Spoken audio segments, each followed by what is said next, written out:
Petrópolis e Saquarema amanhecem com operações contra o tráfico de drogas e mais de 30 pessoas são presas no interior do estado.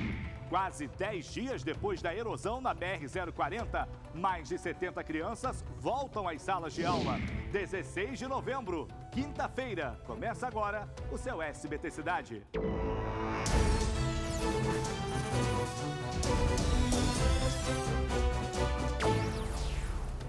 Olá, muito boa noite. Estamos juntos por aqui. Vamos até esbarrarmos no seu SBT Brasil com os principais assuntos aí da sua região.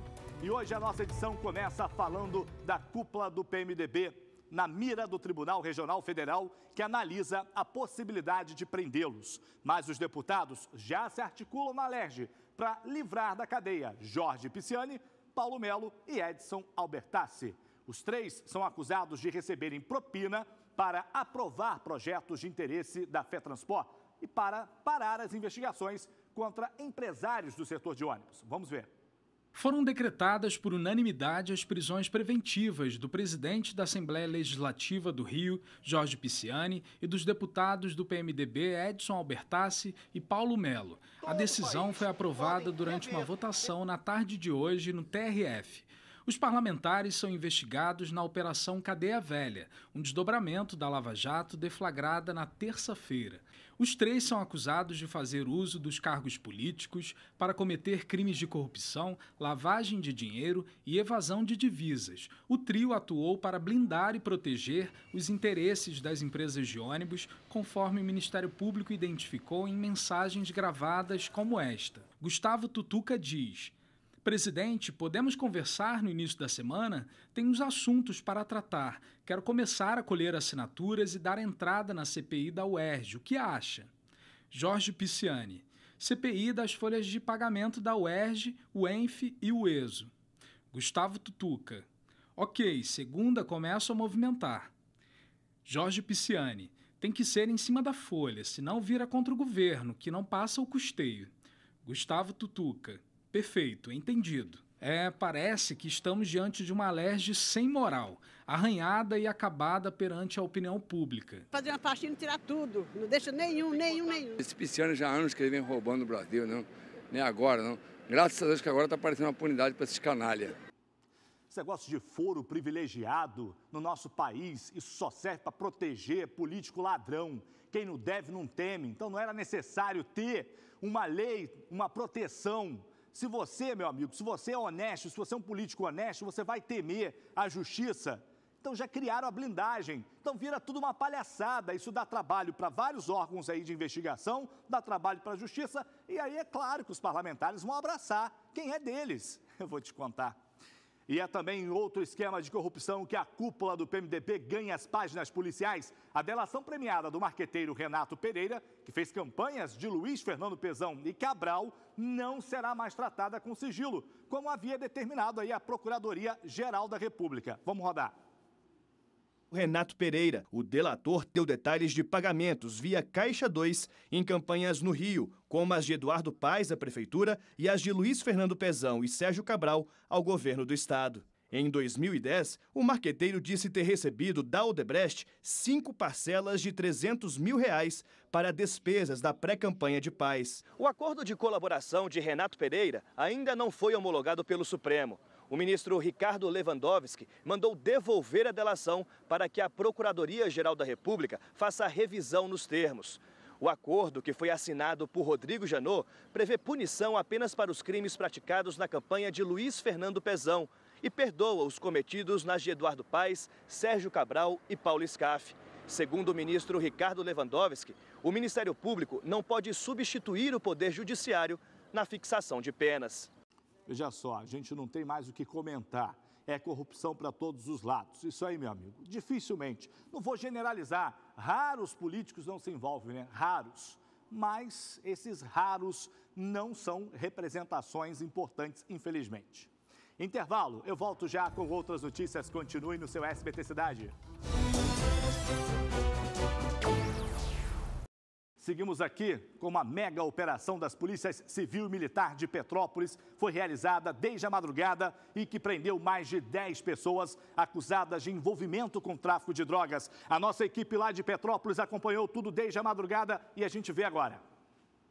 Ainda estava escuro quando os policiais já estavam a postos para cumprir os mandados de busca e apreensão e prisão em diferentes localidades de Petrópolis. Ao todo, 200 agentes das polícias Militar, Civil, Rodoviária Federal e da Guarda participaram da ação. Nós cumprimos 30 mandados de prisão, 10 de condução coercitiva e 40 de busca e apreensão. A operação se iniciou em maio de 2017. 21 pessoas foram presas na Operação Saturno. Com a ajuda de cães farejadores, os agentes apreenderam 871 pinos de cocaína, 41 tabletes de maconha e munições. Os cães foram de extrema valia, uma vez que foram no terreno, no quintal da casa, e encontraram 871 pinos de cocaína. Escutas telefônicas levaram os policiais à quadrilha que foi desarticulada hoje. Segundo as investigações, o grupo movimentava entre 2 e 3 quilos de cocaína por semana que eram distribuídos na cidade. A Polícia Civil ainda não divulgou o balanço da movimentação financeira da quadrilha. Um dos líderes da organização ainda está foragido. Luiz Felipe Alves de Azevedo atuava junto de Daniel Mendes como líder da quadrilha. Segundo o comandante da Polícia Militar, a ação conjunta e as denúncias foram fundamentais na operação. Essa integração e o resultado dessa operação, ela aconteceu muito em razão das informações dadas pelos moradores de Petrópolis, que confiam nos órgãos de segurança e denunciam, informam, e essas informações são compartilhadas entre o setor de inteligência da Polícia Militar, a P2, e a delegacia. O bicho está pegando mesmo, ou melhor, a polícia está agindo, está pegando no interior do estado, e bandido, hein? Operação também em Saquarema, dessa vez o Ministério Público e a Polícia Civil cumpriram mais de 30 mandados de prisão contra suspeitos de tráfico de drogas na região. Nós vamos então ao litoral conversar agora com a repórter Bárbara Storck para saber como tudo aconteceu por lá. Boa noite, Babi. Qual é o resultado dessa ação? Oi, Salu, boa noite para todo mundo.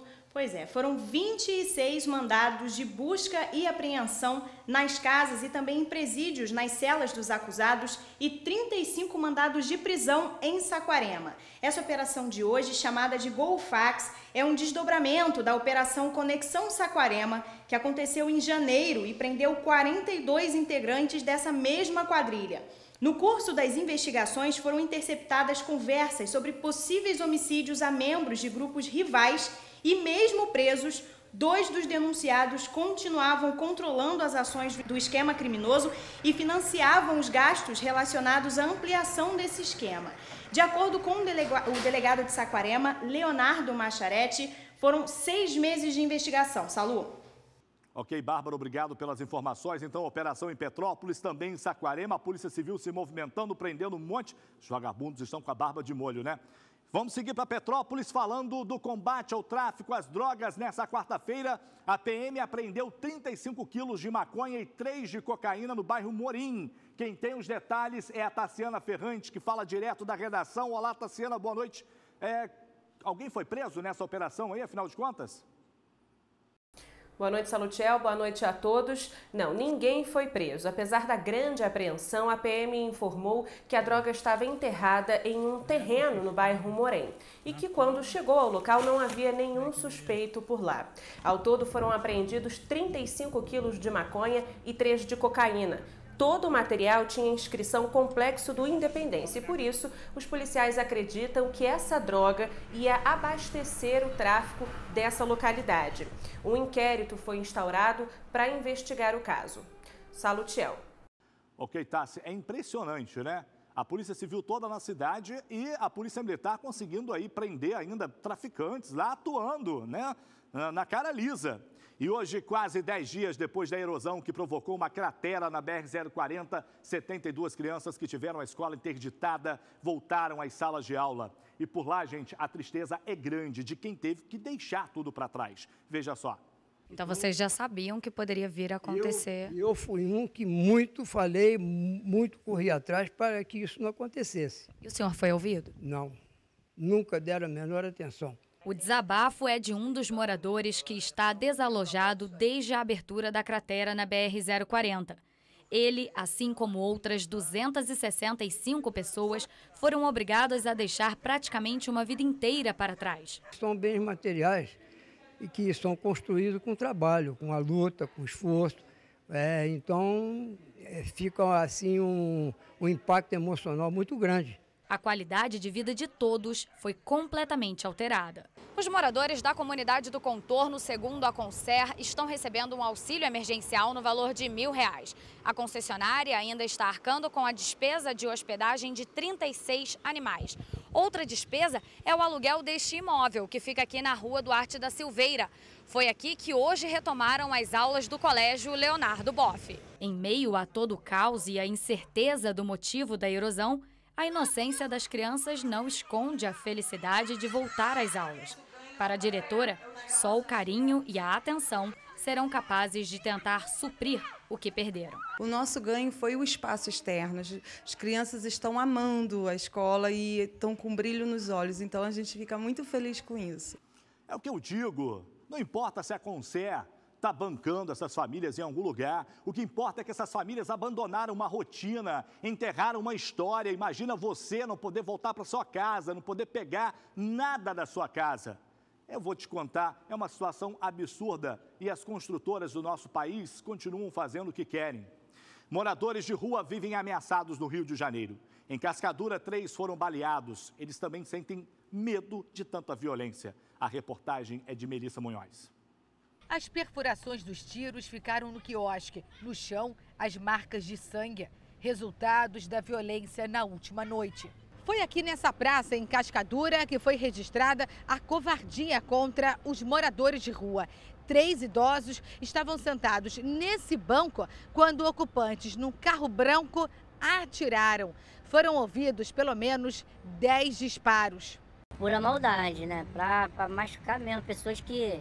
Os idosos estavam ali jogando carta e bebendo a cachaçinha dele, né? O relato é de um morador de rua que viu a ação contra os colegas quando todos aguardavam a distribuição de quentinhas. A gente fica acordado para pegar comida, né? Que o pessoal vem trazer comida pra gente aí. Inclusive, muitas pessoas do morro, né? Que tem casa, mas não tem emprego, elas descem para pegar comida aqui na praça. Aí fica aqui cheio de crianças, né, para pegar comida, idosos, aposentados.